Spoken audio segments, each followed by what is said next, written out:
I wanted to test if my boyfriend could make a sound when he was in danger, so I took him hiking and then left him deep in the mountains. On his way down alone, he slipped and fell in the rain. But to my surprise, that accident somehow made him able to speak again. At first, I thought my idea had actually worked, but it turned out my boyfriend was never mute or deaf in the first place. He just lied to protect my pride. 3 years ago, I had an accident that left me deaf and mute. He happened to save my life, and to help me through the darkness, he pretended to be born deaf and mute too. After that, he quietly learned sign language just so we could communicate. He even stood up for me when I was bullied. With his care, I eventually recovered, regained my confidence, and decided to return to my old life as a spoiled rich girl. Around that time, he was planning to tell me the truth and to propose to me. But then, one conversation changed everything. My friends were mocking him, saying a guy like him was beneath me and should just be paid off to leave. I didn't defend him instead.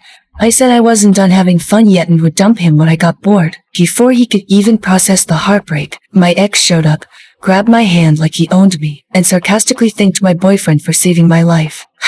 When my ex started making fun of him, I didn't help. I even said my boyfriend was useless, deaf and dumb. Then I walked off with my ex to dance, leaving him standing there.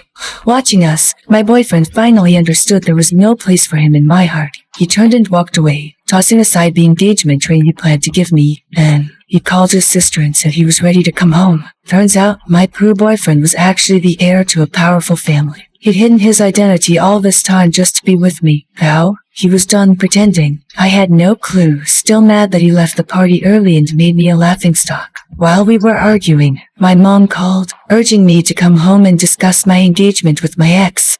While I was gone, he started packing his things. When I came back and saw it, I panicked and hugged him, pouring my heart out. But it was too late. He'd overheard everything I'd said before. He gently pushed me away, saying he was tired and needed to rest. The next morning, just as we sat down for breakfast, a group of uninvited guests barged in, mocking how shabby the place was. I ignored them and invited my boyfriend to go camping instead. He figured it would be our last outing together, so he agreed. At the campsite, my ex suggested the guys go hiking. Before my boyfriend could refuse, I jumped in and agreed for him. At first, he didn't think much of it, but halfway up the mountain, my ex gave me a look, and we both left, abandoning him there. Soon after, heavy rain poured down. Realizing I wasn't coming back, he tried to make his way down, but slipped and fell. And he woke up. He was in a hospital bed outside the room. My ex was explaining that he'd read online how strong the emotional shock could make a mute person talk again, so he wanted to test it. I didn't argue and went in to apologize. But then he spoke.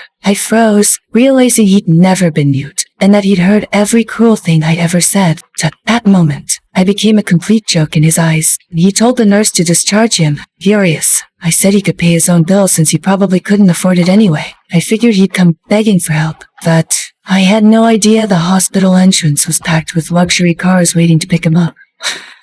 When I saw it, I thought those people were there to discuss business with me, but then he walked straight toward them. That's when I found out he was the heir of a top-tier family. I was completely stunned.